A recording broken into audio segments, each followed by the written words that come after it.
Hello and welcome to the Quietly Visible podcast. I'm your host, Carol Stewart, founder of Abounding Solutions and author of Quietly Visible, Leading with Influence and Impact as an Introverted Woman. And this is the podcast for introverted women who want to thrive as leaders and in life, as well as for those of you who may not be introverted, but you want to be your authentic selves and you want to live a life confidently, authentically, and impactfully. And my guest today, I'm really looking forward to our conversation. She's got a great story, great background, and she's going to tell you more about that. So we're going to be exploring her story and as an introvert and what was like for her. And her name is Melanie Elsbeth. And Melanie, she's the founder and host of Mama, What's Next? And that's a platform dedicated to helping mothers step into their next chapter. And I'll let her tell you more about that because she will explain it a lot better than I can, and also what led her to that. So, hello, Melanie, and welcome. Hello, Carol. I am so excited. Thank you so much for giving us the chance to have this conversation today. I'm really excited to, speak to you about introversion. I think it's such an important topic, especially for women, and I'm really excited to be here. Thank you. Great to have you here. Unpack your story. Tell us a bit more about Melanie. Who is Melanie and what do you do? And how did you get to become to do what you're doing now? Yes. Well, I've taken quite a journey because I've grown up in East Germany, and when I was 21, I ventured across to Australia, and it's actually been I probably say quite an expansion for me, quite a development because equally to you, and I really have to say that it's been such a joy, just before I start my story, it's been such a joy listening to your episodes. I've listened to some of your solo episodes, how you talked about your journey and from being very shy and then, stepping out of that more and more over time and the challenges and struggles along the way. And I think that's very much what I went through. And when I initially sent you the information, I think I mentioned that story, which was sort of it's very much, it says everything about me. When I was a teenager, I remember still to this day a moment when we were the whole family in a restaurant and people were ordering things, and I was so shy I didn't ask the waiter for ketchup. And instead of encouraging the child, everybody made fun of me. So that didn't make things, easier over time. But I realized quite early on, like even in school, how that was holding me back all the time. Like I was always the one sort of sitting in the last line in the room in school, and I wasn't the one asking questions even though I had them, because I didn't want to upset anyone. I didn't want to get into the spotlight, and it's very much held me back for a long time, until I think it was probably around the time, like around 20, when I thought to myself, like, I really have to change this, and it can only be me. Like, I have to really work on this. And so I took a very bold step, and I started working in promotions, which back in the day was really like only extroverted people would do this kind of work, because you had to literally walk up to strangers on the street, in bars and pubs, in restaurants, at trade fairs, and in the beginning, I thought I had to die. Like it was so difficult. And, but I realized, step by step, pushing myself into this space, it wasn't like that fear, you know, of people wasn't really a fear of people. It was just like I had to feel like myself. And I actually enjoyed meeting all the people. And I ended up being really, really good at this.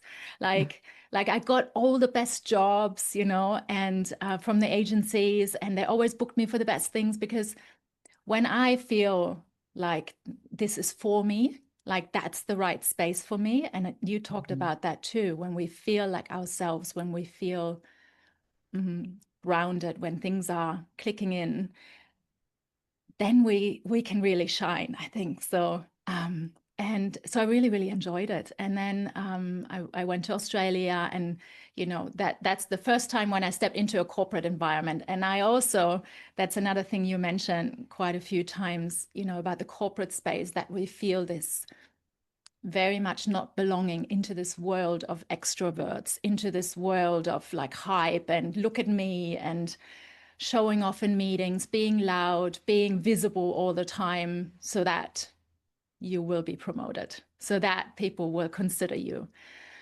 And that held me back quite a bit. Like I wasn't, like I was further ahead, but I was not that kind of person that would push myself into this spotlight. I just felt like that was not me.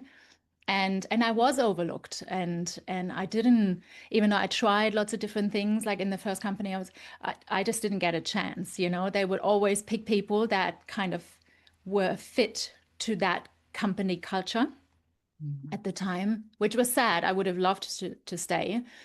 So I really had to pull myself out and just move on and step up and learn more in a different way, you know, not by being promoted all the time. So my CV is very much like that. It's not because I got promoted out of the corporate environments. It's usually I had to just be bold and try something else and promote myself to the next role, essentially.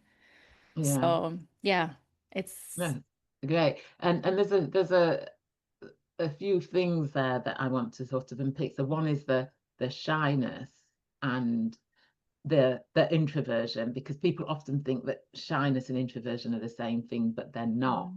And so when you sort of put yourself at age 20 into that, and that was very brave, putting yourself into a job that is very much takes a lot of social energy, or requires a lot of social energy at age 20. That is quite a brave thing to do. So what was that like? What was it that drove you to do that? I know you said you recognized that you needed to do things differently, you needed to change, but what was the driving thing behind you putting yourself in that position? Yes. Well, if I'm very, very honest, I can be now.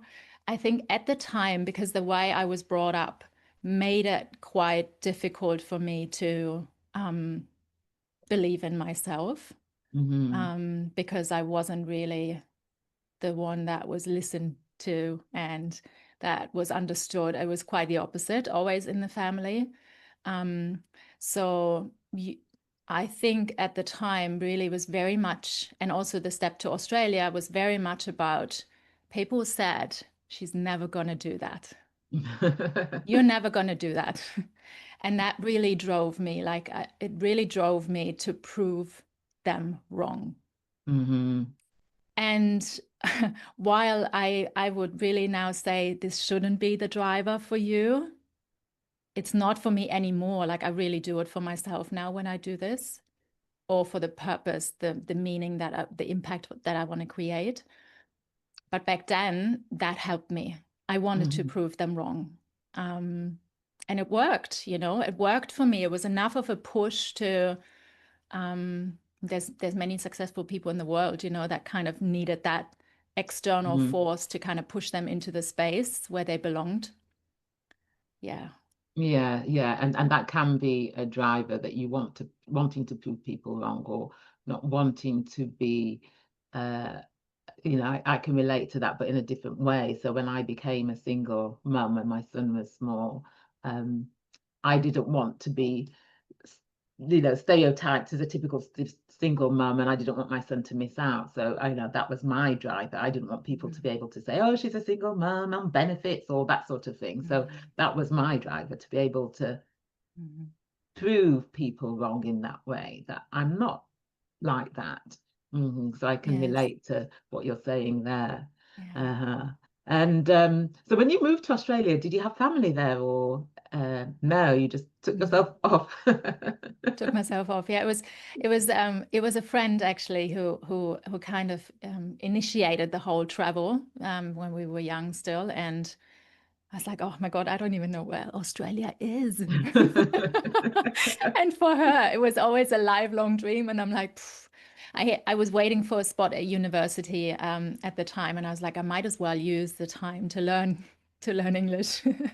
And it was actually me in the end who stayed. You know, I came back to Germany to study for 2 years, but then I went back again, and it was me that at the time, because you said, yes, it's brave, like doing this by myself. Yes. And I stayed by myself, but it was really very much a running away from my family, I think, and running towards becoming just me and just being with myself and learning to, I think, make decisions for myself and understand myself better without the family environment around it.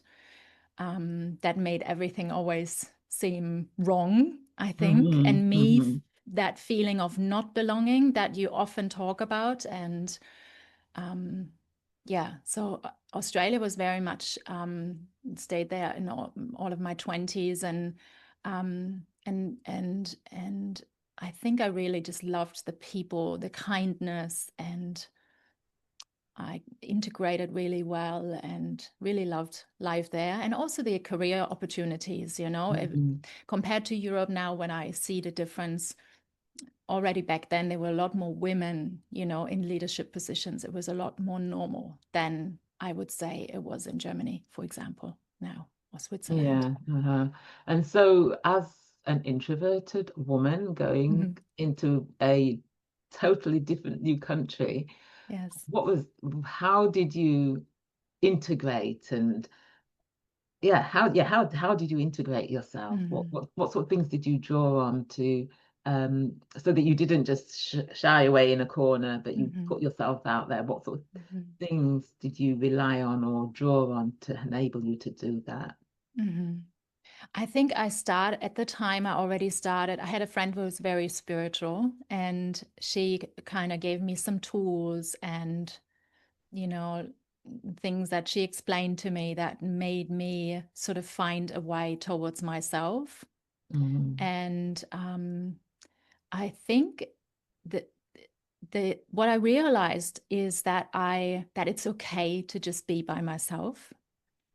You know, whereas before, like, you always think you have to be around people all the time, but it was okay to just be by myself. And I found, you know, some really great friends that I saw when I wanted to see them. I was living in a very buzzy sort of suburb in Bondi, and friends were there when you wanted to see them, when you wanted to catch up. But there was also this space always to just kind of come back to.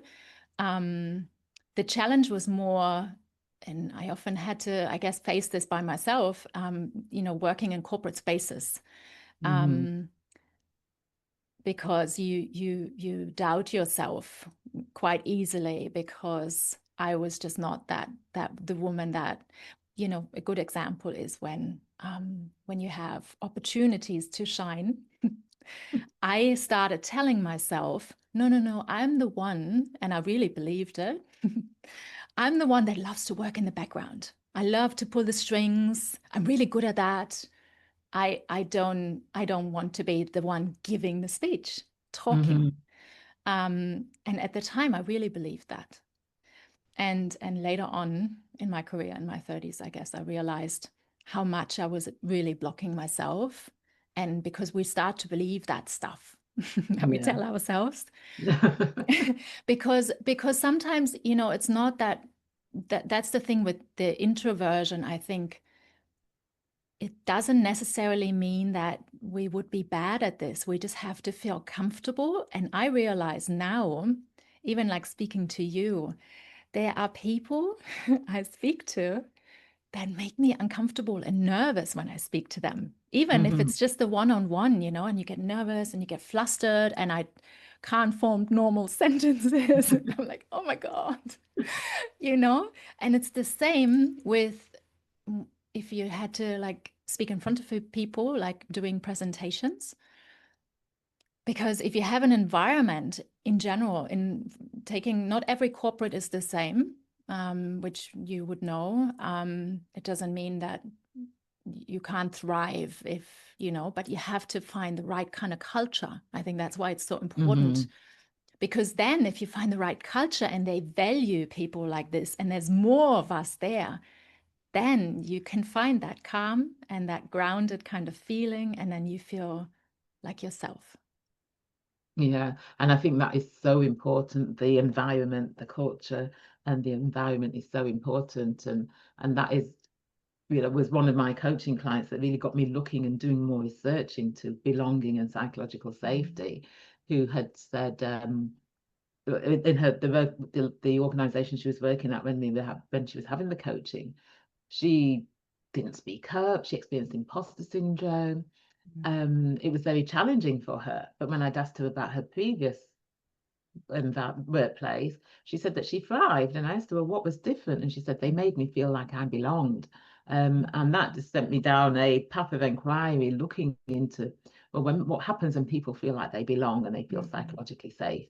And they do, we thrive in those sorts of cultures and environments. And picking up on what you said about certain people where you don't feel that comfortable speaking up with, are you able to pinpoint what it is about them? What it is about them. What do you think it could be as to why some people you naturally feel that, yes, you can connect and you can be yourself, and others you can't? Just wondering whether you've ever given any thought to that. Yeah, I think, you know, like it's always hard to just like say everybody's been like this, but just thinking back, it has often been men. It's often been men. And I think it's often I would say, lack of sensitivity towards other people. And not everybody is the same. There are different people, you know, but I find in specific corporate environments that I have worked in, they just don't have that. It's very much about them all the time. They don't care like how they treat you, what they say to you.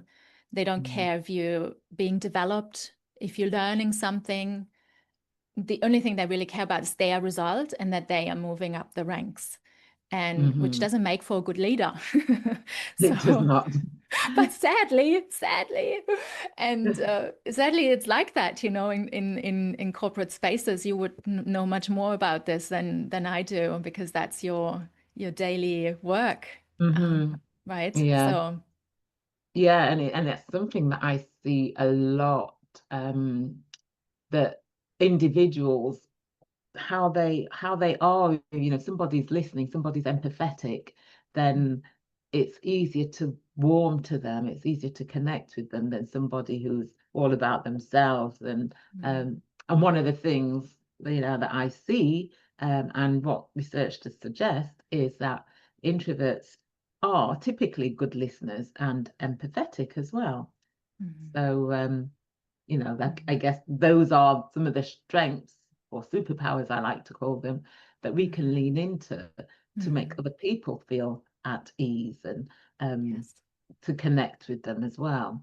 Yes, and heard, and especially when you're stepping into a space where you're leading people, where you have a team, I think it becomes really important that we nurture people and we lift them up. And it's not about me shining at that time. It's really about, like I've always said, like it's really important to kind of see where do they have their strength, and how can you like use the strength to make what you're doing as a team even better, you know? And yeah, I wish there were more people like that. Yeah. But you're helping with this kind of work, so which is really amazing. So Yeah. So you had your experience in Australia. Yes. managed to integrate yourself into a totally different culture, society, and do well. So yes, tell us about your next change. So what made you, yes, tell Yes. us about that. Yes. I won't reveal, I'll let you reveal. Well, probably that's the lead up to why I later created Mama What's Next. Because when I became a mom, which wasn't really planned, my daughter was born in Australia, but I then came back to Switzerland, and 2 years into it, I was at home for 2 years. I had a little side project that I was doing, but it wasn't really, I wouldn't say it's like, it wasn't really a proper job. But it's also because I love working, so I can't really not do anything. But I was home with her for two and a half years, good 2.5 years. But I really, when I was starting to look to go back into work, I was just looking at job ads and I was like, oh my God, I cannot go back into a marketing role like I did before. Even though I already had the drive to always find more aligned brands and companies that have, a purpose, a real purpose that really wanted to drive impact. So that had started to change, and I worked in environments like this, but still, I was just like, it's just not enough. I think as a mom, all of a sudden, like all our priorities start to shift. Our whole life immediately becomes so filled with love and meaning, and it's just like this rebirth, I think, as a woman that you go through. But somehow your environment doesn't match up with that anymore. So I think that's why many women struggle in this time when they are starting to think about, now that I'm going back, is that actually still the right thing for me? So I went through like a few months self-discovery, and then I landed on corporate social responsibility, which was amazing. And I didn't really have the experience, because often they would say, oh, you need sustainability and this and that. But I picked a really great certificate course at Harvard online. And I thought, this is amazing. And it's from a big university. That always helps. It always impresses people. But it also was important to me. And that's the confidence part that you speak about in your work, like what I've listened to as well. You talk about the confidence that women, the lack of confidence that we sometimes have. And I had that too. And especially when you're moving careers, trying to pivot, change careers, it's really important that you find ways to kind of create a safe foundation. And because otherwise it's hard to step into it, you're always going to doubt yourself. So that really helped me, because that course kind of threw me into an environment where all these people, they all did the same. They all were looking to change careers. They all came from similar sort of backgrounds, middle management, and they all doubted themselves. So I was like, I'm not alone. This is good. And they do this really well in these programs that they do, because they throw you together with other people and you're doing practical projects together, which is great. So I felt prepared, and I thought, with the marketing background, in the end, it worked out. Like I think manifested the kind of role that I wanted to go back to, and with the kind of company I wanted to go to. So that all worked out and was a dream role. And then COVID came, and and I had to make a decision to go back to Europe really quickly, or to not know what's going to happen there. Like they might not extend the contract, they might not let me out of the country anymore. And I was with my daughter alone, like you, single mom. I was relating to so many things that you talked about, because like yours was with 6 years, I think. For me, it was 4. She was 4 at the time. And so I went back to Germany, where I hadn't lived for a while, but it just felt like the family is there, and it was a chaotic, crazy situation. So, and that was the second time I was completely lost.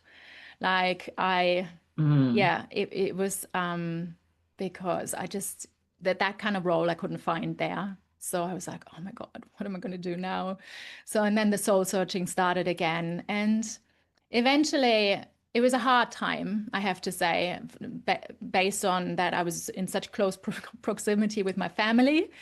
But it was necessary, that kind of work, I think, but also to really search within me, what is it that I really want to do? Like what makes me happy? Where do I belong?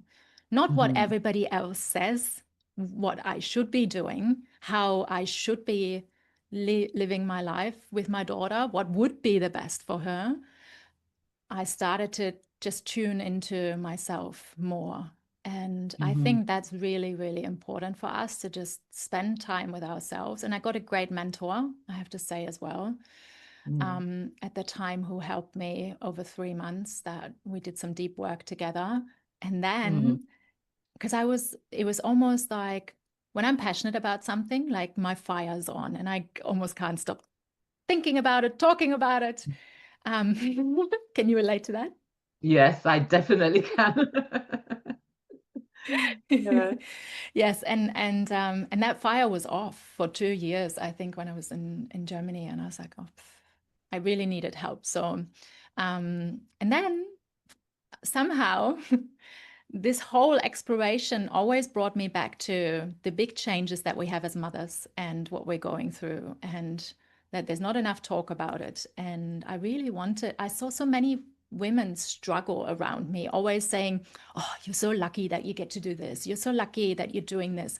I'm like, no, I'm not. I just really, really push myself. I really push myself to give it a go, like the Aussies say, just give it a go. And if it doesn't work out, but at least try, got to try. So Yeah. I learned that because we're not going to get anywhere, like, because we are overlooked. You need to push yourself into a space if it feels right. But first we need to connect to ourselves. And I think that's the really important part. Don't just do anything that you think you should be doing, any job you should be applying for, jumping into, earning money. I believe we really need more mums that live aligned lives, aligned work lives, and that doesn't need to be like a hugely impactful career role, or like having your own company, or being, promoted all the time. It doesn't have to be this way. I think the moms that I work with, they care more about freedom and impact and meaning, rather than like getting promoted on a corporate ladder, basically. It's really about like aligning with your heart and your desires and what fills us up from the inside, where we realize, one day when life, starts to disappear, we feel comfortable knowing that what we're doing now is really what we want to be doing. I don't want to have regrets. Yeah, and I think that is so important, being able to, and I know for some it's not always possible because, commitments and so forth means that they can't actually go on that journey. But I really think it's important that we do find what matters to us and do work that is meaningful to us, because it will just enriches us so much more. And there's a couple of things that I want to talk about, but before I talk about that, I just want to go back to where you went on that soul searching, and you came out the other side recognizing that this is what you want to do. So what was the process that you went through in that soul searching? How did you get to the stage where you recognize, yes, this is what I want to do, this is my calling? It's hard to explain the process. I think I'm quite spiritual. So even though in East Germany we don't most people don't grow up believing in God. Mm-hmm. But I've sort of searched for a connection, I think, to something bigger than me my whole Mm-hmm. life. And I think maybe that starts quite early because I didn't belong. I didn't feel like I belonged in my family. And just over the last few years, I moved to Spain, and and that aloneness also made me really, I don't know if I can say it's a process. Because what I was good at, like in terms of strengths and what I liked doing, I knew that from before when I did all the digging into like the skills and everything. But that now was more about, what do I really care about? And my big why, and you talk about that too, the big why, that is a big, big driver for you. Mm-hmm. It's also for me. And I think um, I really started to think, what is it that I really, really care about? And I find that a very essential question when people think about picking the right kind of work environment, because sometimes it's about thinking, the kind of company, what kind of work do you want them to do? Because what do you care about? Do you care about children? Do you care about education, raising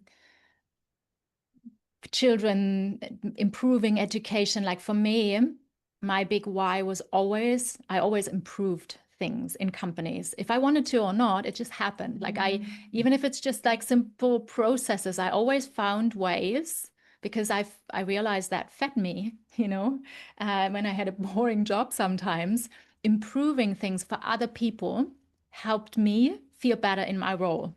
So essentially, that was part of that already. But I also realized, seeing around me sometimes the women with their children, and sometimes they were really quite lost. I had someone in my very close circle of friends that had a child, and she got very lost, single mom, struggling, freelance projects. And I was like, I really need to help her. I can't let this happen. And there are certain things for me when it comes to applying for jobs, preparing documents, and marketing yourself essentially to someone else. I've always been quite good at that. And I thought to myself, if I just help her to package everything up and to first be clear on what she really wants, because so many women are kind of like that, like we're drifting. It's like, oh, I picked this or this, something's going to work out. But I feel you need to first have a very clear idea so that you can attract it back to you. And that's the spiritual work that I was doing as well, where I was connecting with my why all the time. You attract, like you become clear on what is it that matters to you, what is it that you want, and Mm-hmm. you put that intention out there with everything you do. And once you're clear, you have a goal. And the most successful people in the world, that's what they have clear goals. And yeah, and I think that situation with her sparked something within me that made me go, maybe I can help more women like this. Because she ended up in her absolute dream role, big company in Germany, media company, something she was never. I don't think that's the other thing with the confidence. Like you speak about confidence a lot, and I think she doubted herself, like even applying for a role. Firstly, it wasn't really her. She was not good at that. Like writing a resume, oh my God. As a Mm-hmm. creative, it's sometimes very hard for creatives to do that. I mean, now we have other tools, but still, it's like you see the difference sometimes. And I think I helped her a lot, like work through that confidence and kind of going, like you can do this. You are capable. You do belong there if it's what you want to do. And it worked, and like magic. And she's still doing this job, and it's like her ideal role. And I think that's really sparked it for me. It was that little nudge And as I was looking for names, that was the other element where I started to really kind of like talk to God, I think, and at the time really speaking to the universe, to God, and ask for answers, you know, to my struggles. And I don't know how this name Mama What's Next appeared, but it was just there in a second. I was journaling and boop, there was Mama What's Next. I still remember writing it down on the page, and I'm like, where does that just come from? Mm-hmm. So, Yeah. and that's how that was born. And even though at the time I wasn't really sure what's that going to grow into, and it's still a journey, you know, I've only just started last year, and it's an exploration for me, like how can I have the impact that I want to have, and where do I want to have it? So, Mm-hmm. but it's been a really beautiful journey so far, yeah. Yeah, wow. And I can relate to what you say as someone who's spiritual myself and believes in God, a firm believer in God. I I I think having that something which is bigger than me, and knowing that there's something bigger out there than me, that as well is a big driver and motivator as well. Uh, and some of what you've said about, you know, and I think I'm seeing it on the increase where women are staying in roles that they're they're not getting meaning from. They're bored. They're not challenging them. They are. It's like they're in a comfort zone.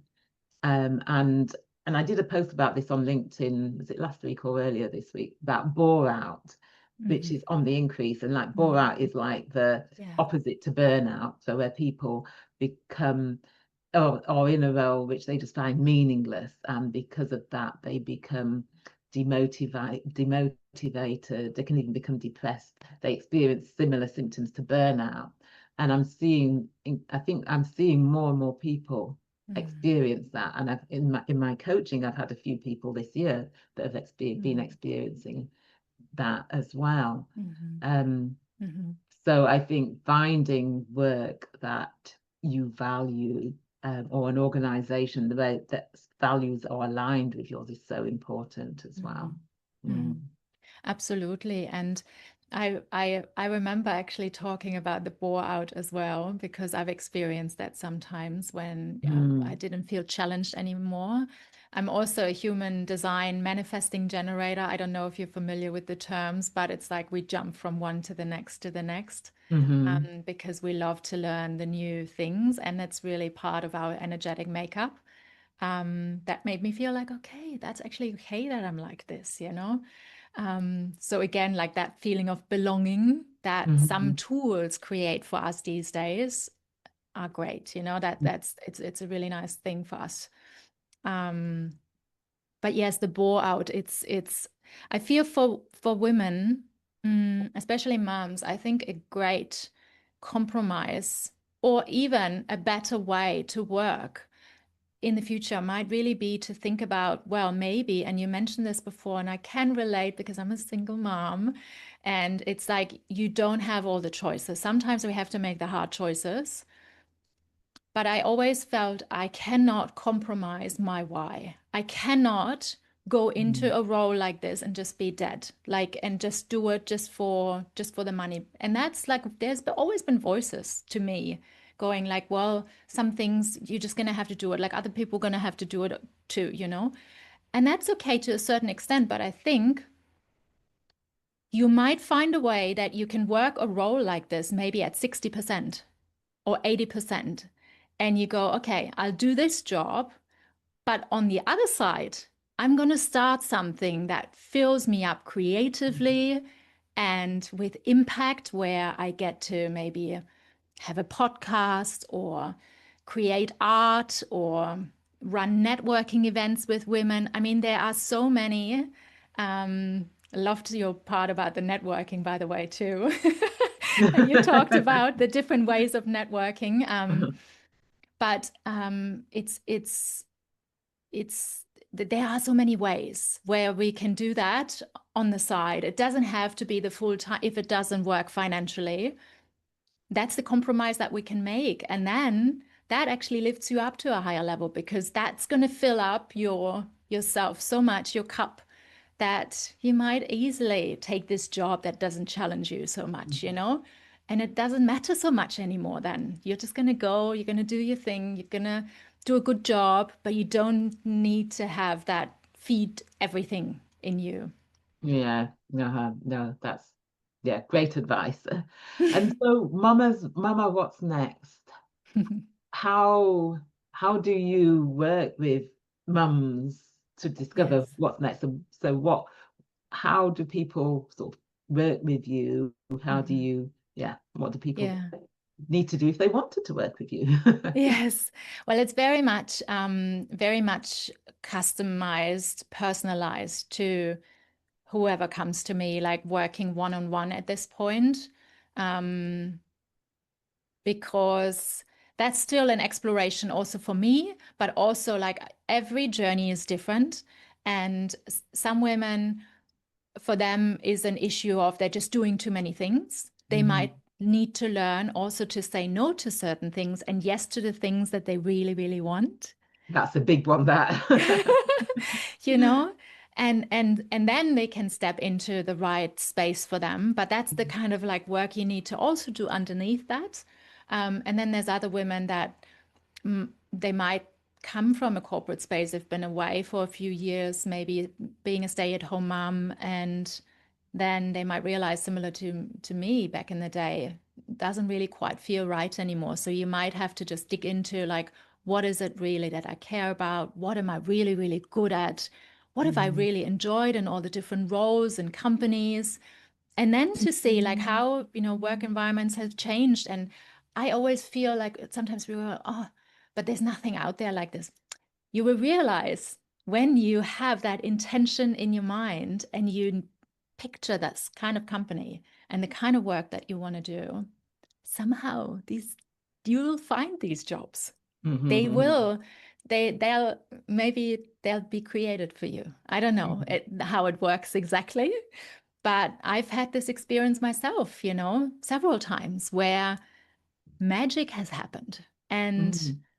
but you need to be very clear on your intention. And so sometimes it's women like that, you know, where Yeah. you have to just find, and so it's very customized, you know, like I work together with them monthly, one-on-one, and sometimes it might be that they need help packaging it up in the end, and then we help with that too, and reaching out to employers, which I've done in the past for women. So, which is like at the later stage.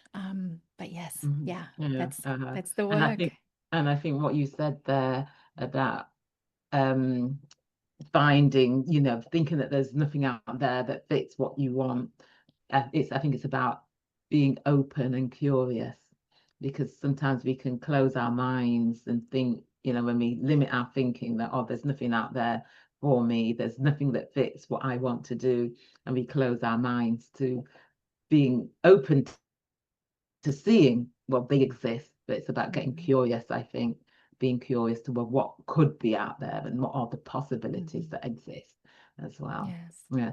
Yes. Well, thank you. This has been a very lovely conversation. I've really Yes. enjoyed speaking to you. And if people want to find out more about you and your work, where's the best place for them to go? Yes, probably Instagram, Mama, what's next? Hmm. That's usually good. Or I'm also on LinkedIn. So you can find me. Thank But you. generally it's Mama, what's next everywhere. Yeah. Uh-huh. Great. Yes. Thank you. Well, thank you so much. It's been a pleasure having you on the podcast. Yes. I've really Thank enjoyed our you too. conversation. Yeah. Yes, I did too, very much. So it's like there's been so many similarities. So I felt very understood, and That's thank you good. so That's good. much for the time and the opportunity. It's been really a nice time talking to you. Great, thank you. So, listeners, viewers, if you're watching or if you're listening, do check Melanie out. I've put links in the show notes so that you can go and find her and follow her and see what she does. And thank you for listening. And if you are looking to increase your confidence, influence, and impact, if you haven't completed the free assessment on my website, go to aboundingsolutions.com.